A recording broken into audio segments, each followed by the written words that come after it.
Gérard Vespierre, quel regard vous portez sur ce qui s'est passé? C'est une secousse sismique qui, à mon humble avis, se situe à la rencontre de deux failles géopolitiques.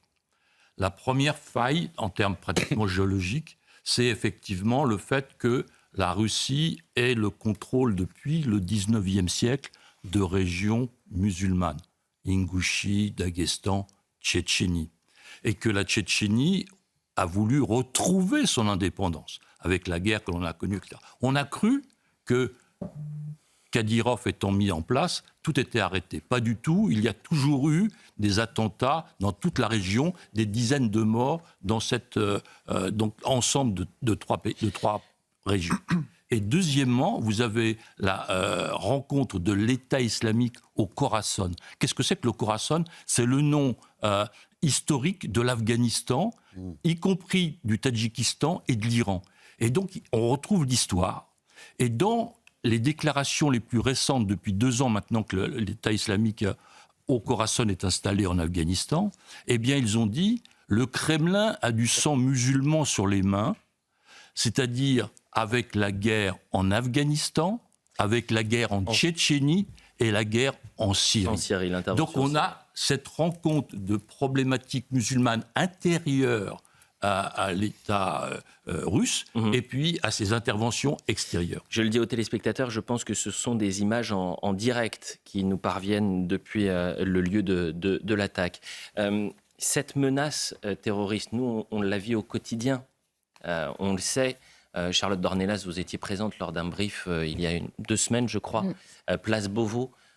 Parce qu'on est à 4... Philippe, si on veut aller jusqu'au bout d'ailleurs de la comparaison, effectivement l'histoire russe est très différente. Il y a des républiques islamiques, mais ça nous montre aussi le danger d'avoir des minorités trop structurées, séparatistes, dans un État. Vous dites que l'unité de la Russie est menacée, probablement, mais ça doit également nous interroger quant à la situation de l'Europe, alors avec pas des républiques islamiques à l'intérieur de l'Europe, mais en tout cas des pans entiers de certains pays. Ce n'est pas de même nature. Les territoires en question, l'Ingouchie, etc., étaient indépendants, cher ami.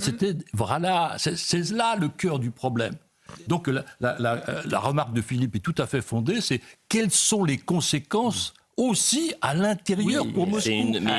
La fuite en avant pour maintenir l'Empire et agrandir l'Empire vers l'Ukraine, est-ce que c'est le bon choix stratégique? Ça, c'est vraiment fondamental. Il faut l'évoquer, il faut impérativement l'évoquer.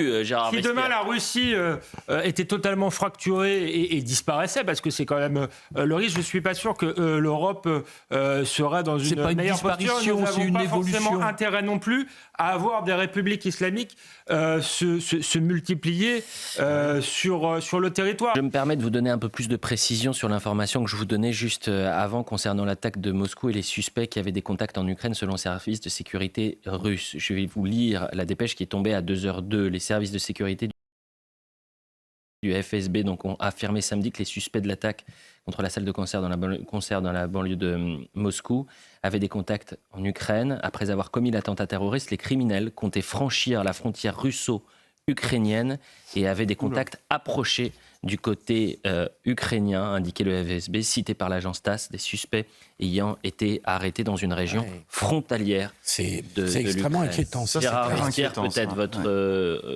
analyse là-dessus. Écoutez, je pense qu'il faut, comme on a été prudent sur l'État islamique, on va être en symétrie prudent avec les déclarations du SFV, parce qu'ils sont effectivement une organisation complètement politique au service du pouvoir. Donc il faut être très très prudent. Mais si c'était avéré, c'est une augmentation du niveau de tension, bien évidemment. Donc il faut souhaiter qu'il y ait des éléments tangibles, réels, qui puissent être communiqués par les services russes. Et on va voir dans les prochaines heures ou prochaines minutes les réactions de l'Ukraine. Mais c'est une augmentation de la tension dessinée. Alexandre Devecchio.